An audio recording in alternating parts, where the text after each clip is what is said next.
خطيرة جدا والحارس يتألق بالربع النهائي في كان المام افريكا. هذه الاخطر،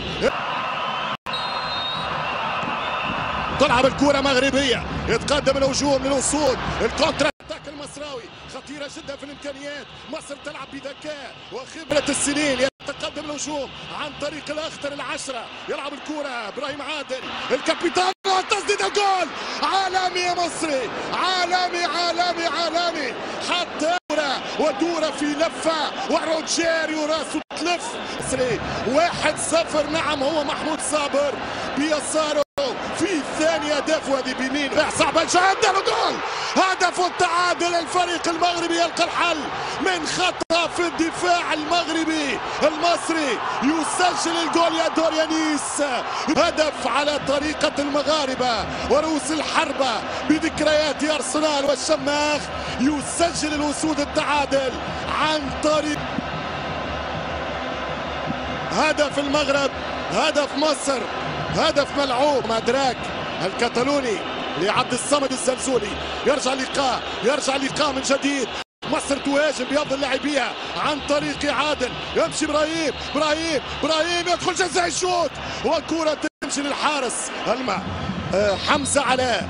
حمزة مطالب بلحظات، هل يصمد الفريق المصري في كرة خطيرة وعلاء يتصدى مرة أولى مرة ثانية. روجيريو والشوط الثاني، عادل يقتنص كرة، ممتاز وحده عادل يشوط والدفاع يتصدى وترجع الكرة من الوسط. خطيرة برشا، وينو راس الحربة الآن الكرة على الجناح، جابها ما جابهاش وصل لها، يعمل الكروس خطيرة جدا والأولى وترجع الثانية ويمشي التسديدة عادل والدفاع والركنية مصراوية. هم المصريين، هم كرة خط بالعروش.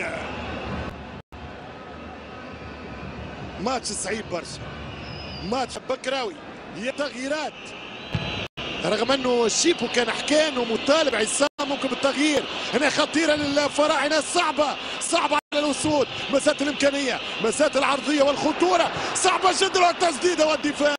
المنتخب الخبره ساعه اكسترا تايم. بماذا سندخل الشوط الاضافي؟ 1-1 ولا 2-1؟ جول قتل من حمزة اللي عمل دورة كبيرة، ولكن يصير في كرة القدم قوية قريبة. تمركز الدفاع كان متأخر والكرة تحت دين الحارس. كانت كرة زلزولي مباغتة بهذه الطريقة، حل شفرة الدفاع فكوا بهذه التمريرة، لأنه الكل العالم كان يستنى في زلزولي الشوط، ولكن حط الكرة للرقم 14 أسامة الكوتشينج. أحسن لاعب في الفينال لاعب عيد. يمشي المنتخب المصري، خطيرة الكرة في منطقة الجزاء، يلف يدور يشوط وكرة التعادل ضاعت على الأسود. أحدية المغربية الجامعة الملكية، ولكن إن سألتهم سيجيبونك. الشعب يريد والتاج الثالث مصري والكأس الرابعة مغربية. مبروك للأسود، هارد لك للمنتخب المصري.